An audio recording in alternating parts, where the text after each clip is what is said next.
on the boat yelled from the boat, "Mommy's hurt, mommy's hurt." The medical examiner couldn't pinpoint a cause of death and ruled it wasn't a heart attack or a brain aneurysm.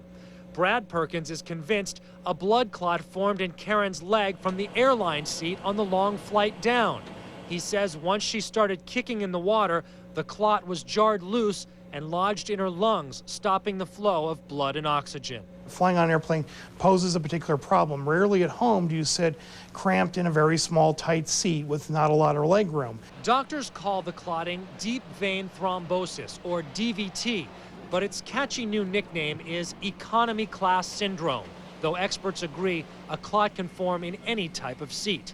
The airline link began to hit the headlines after the death of 28-year-old Emma Christopherson, who took a 20-hour Qantas flight from Australia home to London, then passed out and died at Heathrow Airport. Doctors at this clinic near Heathrow report 30 deaths in the last 3 years, which they link to cramped airline seats. We're now seeing about one a month, and it does appear that there are far more non-stop flights going on around the world. And from other literature, this seems to be something that's related to the causes of death from pulmonary embolism. This clinic near Tokyo's airport reports 25 deaths over the past 8 years. And from a hospital near the Sydney, Australia airport, I think more and more evidence is accumulating. There is a definite link. Earlier this month, Emma Christopherson's family joined a lawsuit being brought by 30 families against 5 international carriers, including Qantas, British Airways, and American Airlines, charging the airlines have known about the danger of DVT for years and have failed to warn travelers.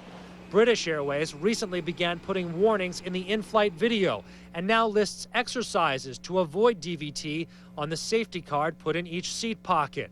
It urges passengers to get up and walk around the cabin every few hours to maintain good circulation, to drink extra water on long flights, and to avoid excessive alcohol or caffeine. Some passengers are wearing support hose to keep up circulation. But the U.S.-based carriers have taken a much harder line. The Air Transport Association's official stance is that DVT is not linked to flying in any way, that the same condition can occur on a train, bus, or sitting at your desk. A spokesperson for United Airlines tells CNBC, quote, "We do not believe airline seats pose a health risk in flight." But Brad Perkins disagrees and says U.S. airlines should be more forthcoming with a warning. Now that there is some evidence, I think I'd like to see them do something, which is why I'm, willing to talk about my wife's death, which is not something easy to do, is that maybe that'll help either people hearing about it and maybe the airlines also doing something to inform passengers that there is possibly a danger from this. Aviation consultant Michael Boyd sees the potential for widespread lawsuits. I think it's becoming a trendy issue, and as more press comes out on it and more stories come out on it, you're going to have more lawyers coming out of the woodwork to start to chase airplanes instead of ambulances and file lawsuits against airlines they're going to have to respond to. Passenger satisfaction is already low over complaints about poor service and long delays.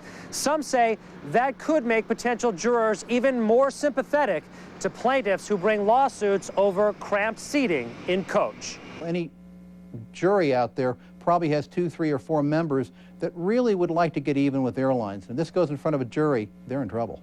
Others say it's too early to predict potential exposure for the airlines on this issue. Until there's more information that is gained in a reasonable and orderly fashion, I don't think anyone can assess where it's actually headed.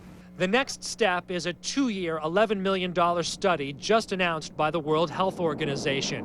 Some say the results could lead to more legroom in coach, even to treadmills installed on long flights. Passengers might be all for it, but that would mean less space for paying customers for the airlines, which insist their seating is safe. Andrew Glassman, CNBC Business Center, Los Angeles.